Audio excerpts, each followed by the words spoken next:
काय काय तुम्ही सांगा फक्त कसं स्टार्ट करायचं आणि म्हणजे 5 ओंकार, त्यानंतर मग स्लो ब्रीथ. सुरुवातीला 5 ओंकार करायचे आहे.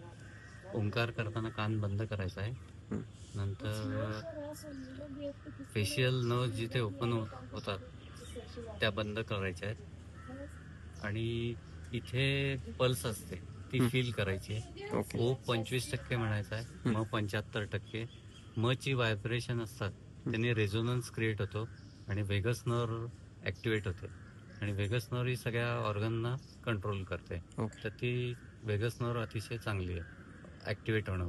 ती नॉर्मली होत नाही, तर ओंकाराने ती रेझोनन्समुळे आणि पल्स बीट्सच्या व्हायब्रेशननी हे होते. त्यानंतर आपण मंद श्वास घेऊन 3 मिनिटं हे करतोय. कुठल्याही प्रकारचा त्यात फोर्सफुली इनहेल किंवा एक्झेल नकोय. अगदी स्मॉल इनहेल, स्मॉल एक्झेल आणि कॉन्सन्ट्रेट करायचं आहे बीट्सवर.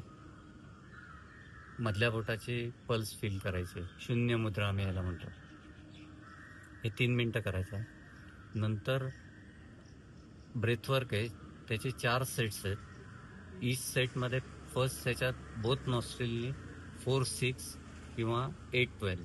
4 सेकंद इनहेल, 6 सेकंद एक्झेल बोथ नॉस्ट्रिल, किंवा 8 सेकंद इनहेल, 12 सेकंद एक्झेल.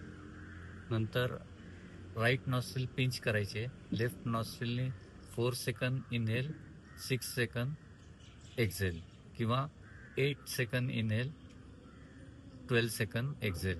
मग राईट नॉस्ट्रिल पिंच करायची आहे. सेम पॅटर्न 4-6 और 8-12. नंतर 3 मिनिट्स अनुलोम विलोम. लेफ्ट नॉस्ट्रिलनी इनहेल करायचं आहे 4 सेकंद, 6 सेकंद एक्झेल करायचं आहे. किंवा तुम्ही 4 सेकंद 8 सेकंद इनहेल करू शकता, 12 सेकंद एक्झेल करू शकता. आणि ज्या नॉस्ट्रिलने सोडलाय तिकडनं 4 सेकंद इनहेल, 6 सेकंद एक्झेल, असं 3 मिनिट. टोटल 12 मिनिटाचा हा ब्रेथवर्क झाला. त्यानंतर small breath hold.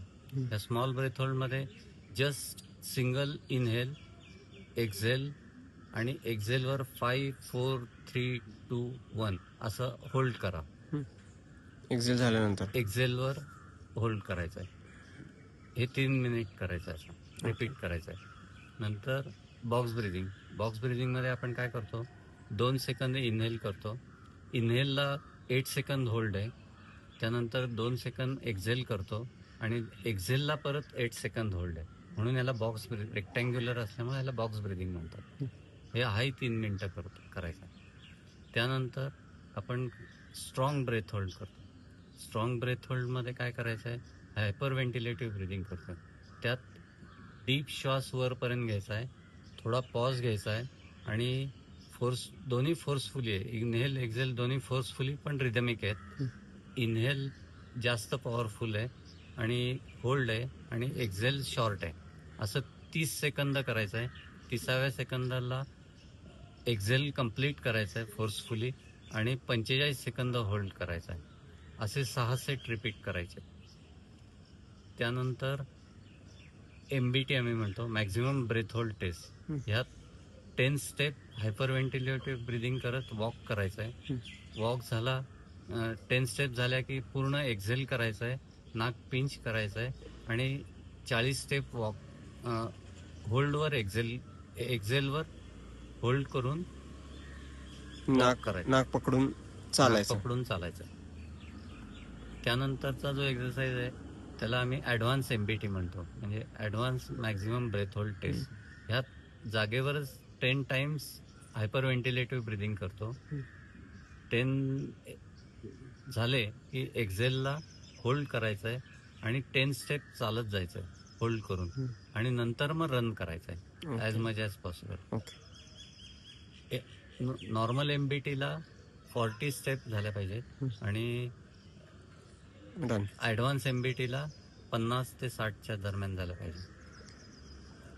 Maximum 80 स्टेपचं target आहे MBTला आणि ॲडव्हान्स MBTला 120 स्टेप. आणि नंतर मग हे झाल्यावर रिलॅक्सेशन, ध्यान मुद्रा. त्यात लेफ्ट हँड वर राईट हँड ठेवायचा आहे दोन्ही थंब जॉईन करायचे. थंबची पल्स बीट्सकडे लक्ष द्यायचं आहे आणि 3 मिनिटं जास्तीत जास्त मायक्रो साऊंड बाहेरचे आवाज ऐकायचा प्रयत्न करायचा आहे. ओके 3 मिनिटं आणि नंतर मग 2 मिनिटं आपली जी थंबची पल्स आहे ती फील करायची, ती काउंट करायची 2 मिनिटं. म्हणजे आपण आधी बाहेर जातो आणि नंतर मग आत होतो, अंतर्मुख होतो. जर ती थंबची लागत नसेल तर तुम्ही रिस्टची फील करू शकता 2 मिनिटं. मोजायची आहे ती. ओके काउंट किती होतात ते रोज करायचं आहे. हा 35 मिनिटाचा साधारण एक्झरसाइज होतो. सगळे 35 मिनिटात होतात. रोज करायचा आहे. खूप उपयोग आहे. आणि रनचा म्हणजे MBT जे आहे ते? MBT जे आहेत ते फक्त आठवड्यातनं 3दा करायचे. ओके त्याचा तुम्हाला स्विमिंग किंवा रनिंग, सायकलिंग या ॲरोबिक ॲक्टिव्हिटीला खूप मदत होईल. ओके नंतर हाय अल्टिट्यूडला खूप मदत होते. ओके अल्टिट्यूड माउंटन सिकनेस जो येतो तो येणार नाही, कारण तुम्ही ऑलरेडी ग्राउंड लेवललाच तुम्ही ट्रेनिंग घेतलेलं आहे. ओके चालेल. थँक्यू. Thank you sir.